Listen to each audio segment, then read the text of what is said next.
मछुआरे की कहानी। एक गांव में रामू नाम का एक गरीब मछुआरा रहता था। वो प्रतिदिन सुबह सुबह नदी किनारे जाता और जाल डालकर मछलियां पकड़ता। उसी से उसका और उसके परिवार का गुजारा चलता था।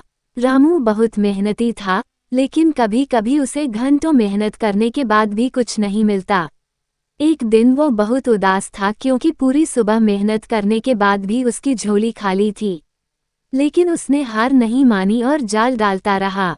अंत में दोपहर के समय उसके जाल में एक सुनहरी मछली फंस गई। जैसे ही रामू ने मछली को पकड़ा, वह बोलने लगी, मुझे छोड़ दो, मैं तुम्हारी मदद करूंगी। रामू चौंक गया और सोचा कि यह कोई जादुई मछली है। मछली ने फिर कहा, अगर तुम मुझे पानी में छोड़ दोगे तो मैं तुम्हारी कोई एक इच्छा पूरी कर दूंगी। रामू एक अच्छा इंसान था। उसने लालच नहीं किया और मछली को छोड़ दिया। लेकिन जैसे ही मछली पानी में गई, उसने रामू से कहा, तुम्हारी ईमानदारी के लिए मैं तुम्हारी 3 इच्छाएं पूरी करूंगी।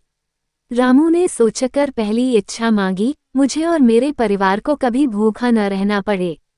मछली ने कहा, अब से तुम्हारे पास हमेशा पर्याप्त भोजन रहेगा।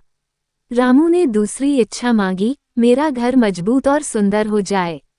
देखते ही देखते रामू का टूटा फूटा घर एक सुंदर मकान में बदल गया। अब तीसरी इच्छा की बारी थी।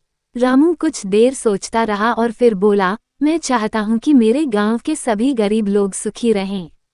मछली मुस्कुराए और कहा, तथास्तु, और फिर पानी में लुप्त हो गई। कहानी से सीख, मेहनत और धैर्य का फल मीठा होता है। लालच बुरी बला है, ईमानदारी सबसे बड़ी दौलत है। सच्ची खुशी सिर्फ अपने लिए नहीं, बल्कि दूसरों की भलाई में भी होती है। रामू की भलाई की सोच ने न केवल उसे, बल्कि पूरे गांव को खुशहाल बना दिया।